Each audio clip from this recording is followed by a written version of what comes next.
Early on the first day of the week, while it was still dark, Mary Magdalene went to the tomb and saw that the stone had been removed from the entrance. So she came running to Simon Peter and the other disciple, the one Jesus loved, and said, "They have taken the Lord out of the tomb, and we don't know where they have put him." So Peter and the other disciple started for the tomb. Both were running, but the other disciple outran Peter and reached the tomb first. He bent over and looked in at the strips of linen lying there, but did not go in. Then Simon Peter, who was behind him, arrived and went into the tomb. He saw the strips of linen lying there, as well as the burial cloth that had been around Jesus' head. The cloth that was folded up by itself, separate from the linen.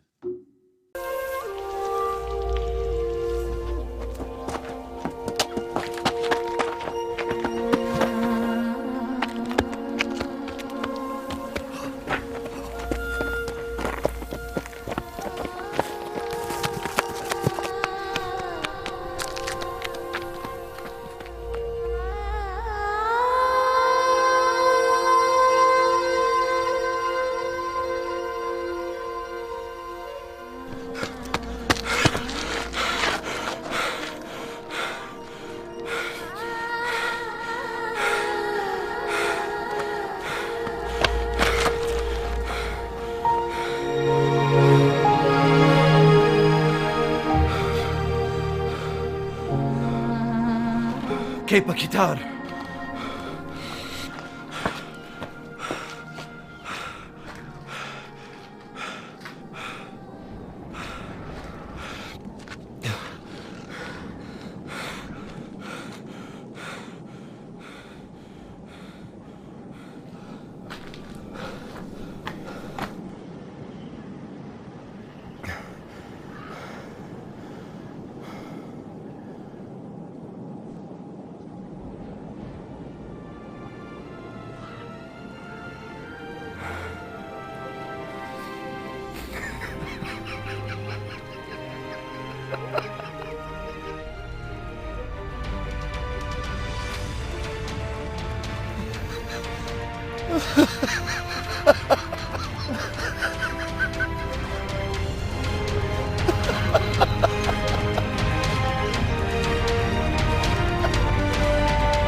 What love is this that Jesus gives, that he could die for me?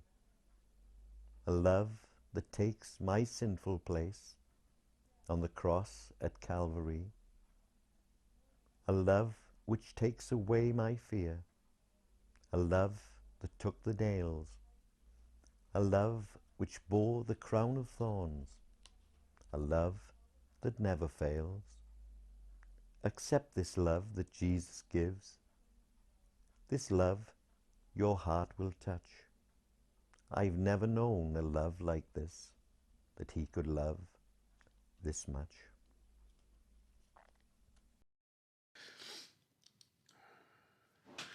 This day, can you say Jesus is alive? Are you able to say he is risen? What is your response to these circumstances that were read out to us in our Bible reading? Do you believe? Perhaps you're just confused, bemused, just as those disciples were, wondering and looking for a body that wasn't there. Can you believe, or do you instead choose to think that his body was removed? Yet if that was true, why was the most valuable items left in the tomb? His disciples ran towards the tomb to find out what had happened to the one that they had loved, thinking that he had been stolen, not to dare to think what had really taken place and could have happened. He was risen, yet to begin with, they did not believe. How can someone you know, who you've seen, that was battered and torn, then nailed to a cross and died upon it? This is a one-way story. How could they come back to life? It doesn't make any sense. It's not possible. No one has ever done it. And what about you, 2,000 years later on? Do you believe such a story as this? You who are witnesses to the spectacle, dare you believe that he is risen? Do you dare? Do you dare to believe just as they had to? Do you dare to act just as they needed to? What about those two disciples who walked on the road to Emmaus? They found Jesus right next to them this day. Do you know that Jesus is right next to you now? This day, right now, can you feel Jesus? Can you touch him? Can you see him? Can you smell him? Can you hear him? Is he right next to you, right at this point? And do you know that he's amongst you? Or do you believe that someone has stolen him? Do you know? Are you aware? Have you prepared? Can you say to the world at the top of your voice, he is risen? Especially because this Sunday, when we celebrate that God who knows death is also alive. The God who was pure took all our sins. The God who was a blessing was betrayed. The God who loved us as we turned our backs and walked away from him, he is alive. He is risen, and he didn't give up on us. Can you say it? Are you able? He is risen. Do you believe it? They didn't start with that belief initially. They ran around not believing, doubting, struggling, mourning. Their eyes, as anyone who wakes up in the morning, took time to open. Yet while they slumbered and mourned, he was in death preparing the way. While they slept, he was in death getting ready for life.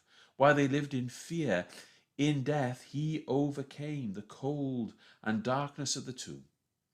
In death, he took the keys to hell, so those who love him and follow him and acknowledge him are able to say, he is arisen and I believe. Am I describing you? You as an individual? Am I describing you and those around you? Do you know? Do you proclaim? Have you seen that your tomb is empty because he took your place?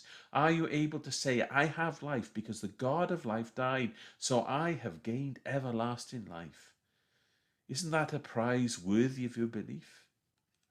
It might not make sense to the world, but that doesn't matter. Do you believe that he is risen? Can you say it just as they had to learn to say it? Do you believe it just as they had to struggle to? Can you cry out with passion, relief and longing that you have that and his life inside of you because he is risen? At the time, some doubted, but in the story, God gave evidence. Did you see it? Could you hear it? That the most valuable items in the tomb where Jesus was buried, the grave clothes were left behind.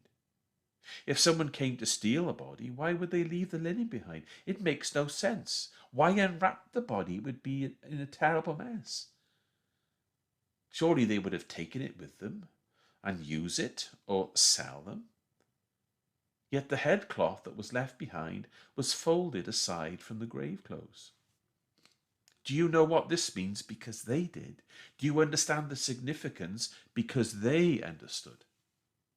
When a carpenter of that century worked on a project for a customer, the customer would supply a towel. It would be prepared for them, and it was given to the workmen as they started their work for that day. When they had finished, the towel was then used by the workman to wipe away the sweat of his toil from his face. The towel was then neatly laid to one side, folded up, which would tell the customer that the work was completed. Jesus was finished, and he wanted to show that he had finished. He had finished the work. The work was completed, and he did that by symbolically laying and folding up the headcloth and placing it to one side. Do you believe, can you say he's risen, that the work is completed and there's nothing else for him to do? Can you shout it? Are you ready to proclaim it, that he is risen? Or are you afraid, ashamed, perhaps full of doubt, unbelief and weakness? If you do, you're in good company. His disciples were initially the same. They could not find the courage. They were hopeless and helpless. And all the teaching that they had received for those 3.5 years had not prepared them for what had taken place. They initially did not believe it. God still had to work on them, And even when he manifested himself amongst them, that some of them still did not believe that he had risen. If you think or feel that you are hopeless and helpless, then let Jesus show you the way. Let him explain the gospel to you, as he did to those men on the road to Emmaus. Just take the time to listen to him, so you are then ready and able to say that he is risen. He has done the work. Jesus this day has risen. Jesus this day is alive. Jesus this day has conquered death. Jesus this day has salvation in his hands. Jesus this day can redeem you. Will you believe on him, and are you able to say that he is risen? The God of all was prepared to do everything that was needed so that you might come back to him.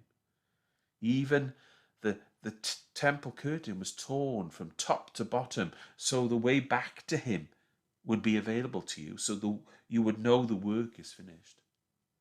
Are you prepared to do your part today and come back to him and believe? And are you able to say that he is risen? Why not unwrap yourselves from your grave clothes and come out of your tomb, enter the light, because Jesus is waiting for you.